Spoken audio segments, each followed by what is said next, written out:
Sir, రాబోతున్న తరాలకి ఈ ఈపీఎల్ వ్యవసాయ విధానాల వల్ల మీరిచ్చే సందేశం ఏంటి సార్? సందేశం కాదమ్మా, మనం భరోసా ఇవ్వదలుచుకున్నాం.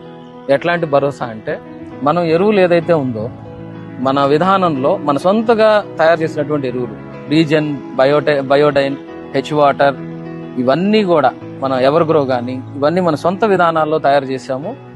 అలాగే ఎన్నో ఇంటర్నేషనల్ సంస్థల ద్వారా మనం వీటిని సర్టిఫై చేసుకుంటూ ముందుకెళ్తున్నాము. ఈ విధానంలో ఎక్కువ ఈల్డింగ్ అనేది రావడం జరుగుతుంది.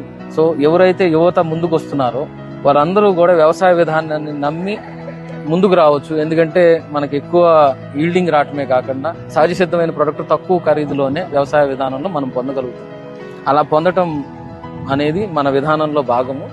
సో అందువల్ల ఎవరైనా సరే ఈ విధానంలోకి వచ్చి వారి వారి సొంత ఊర్లలో కానీ సొంత సిటీస్లో కానీ మన విధానాన్ని ఇంప్లిమెంట్ చేస్తూ ప్రపంచానికి మంచి చేస్తూ ముందుకెళ్ళచ్చు.